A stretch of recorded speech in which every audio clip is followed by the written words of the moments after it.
Hola,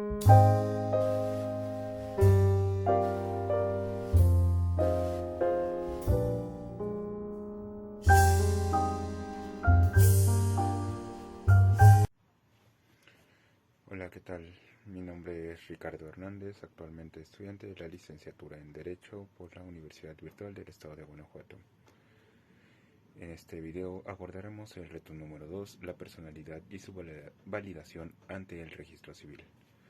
Estaremos hablando sobre los atributos de la personalidad y dónde poder referenciarlos o encontrarlos por cada acta del registro civil expedida por este mismo.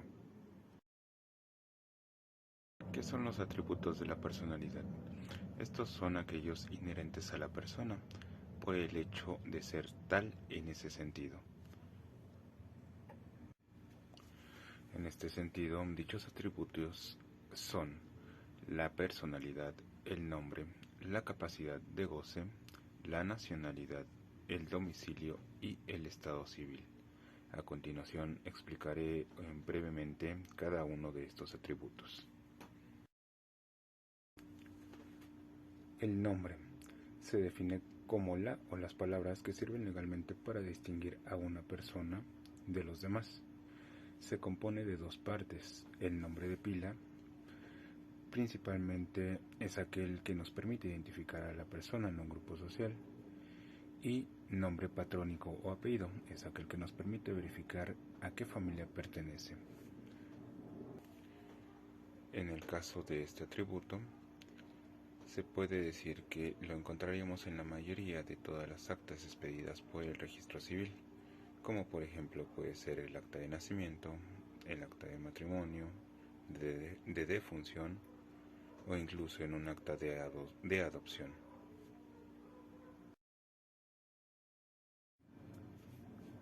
El siguiente atributo sería la capacidad de goce, también conocida como capacidad adquisitiva. Se define como la aptitud de una persona para adquirir derechos, de acuerdo al artículo 1446 del Código Civil.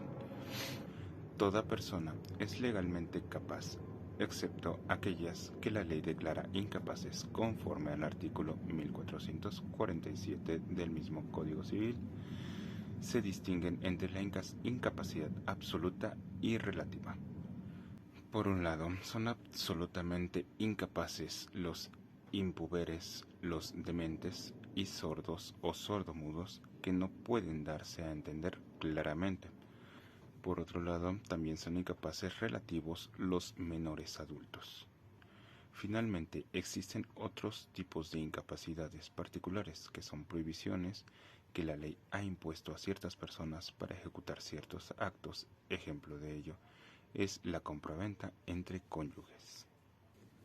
Este atributo lo podemos encontrar en todas las actas expedidas por el registro civil, dado que tenemos que estar capacitados jurídicamente para solicitar cualquier acta o registro ante esta instancia.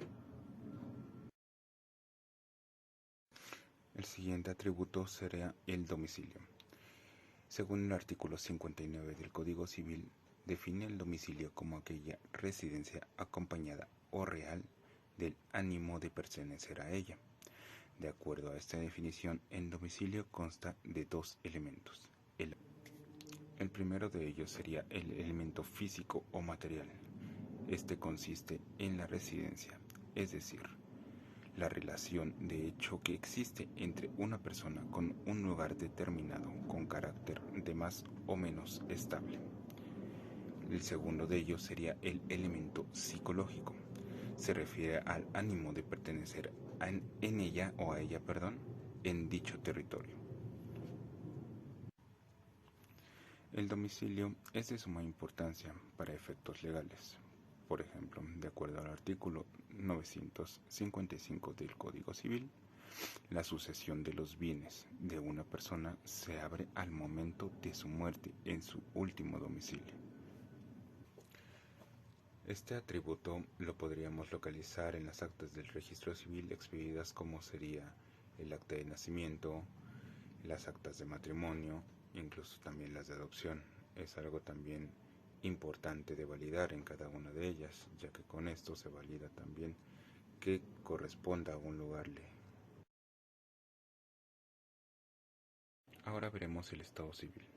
De acuerdo al artículo 304 del Código Civil, el Estado civil es la cualidad de un individuo en cuanto le habilita para ejercer ciertos derechos o contraer ciertas obligaciones civiles. Sin embargo, esta definición es poco afortunada, ya que guarda estrecha relación con la capacidad y o la nacionalidad. También se ha definido al Estado civil como la condición permanente o calidad jurídica determinada por las leyes que un individuo ocupa en la sociedad, en orden a sus relaciones de familia y del que derivan ciertos derechos y obligaciones.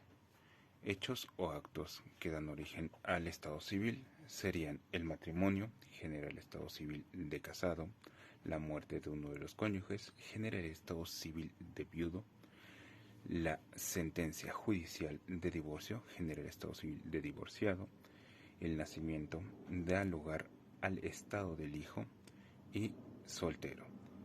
En este aspecto podemos ver que todas las actas expedidas por parte del registro civil serían un conjunto o un aglomerado de estas pronunciaciones. Es privativo de las personas naturales. A modo excepcional, las personas jurídicas tienen un estado civil. Un ejemplo son las sociedades madres y sociedades hijas y filiales. Como segundo ejemplo, es permanente, no se pierde mientras no se adquiera otro. También es indivisible, por lo que no pueden existir simultáneamente dos estados civiles. Es irrenunciable, puesto que las leyes sobre el estado civil son de orden público. En conclusión, como pudimos observar, los atributos de la personalidad son derechos personales que nacen y mueren con la persona, que no se gastan, no se venden ni se transmiten. Los atributos de la personalidad hacen posible que el ser humano se reconozca como el único ser e irrepetible de la sociedad o en la sociedad.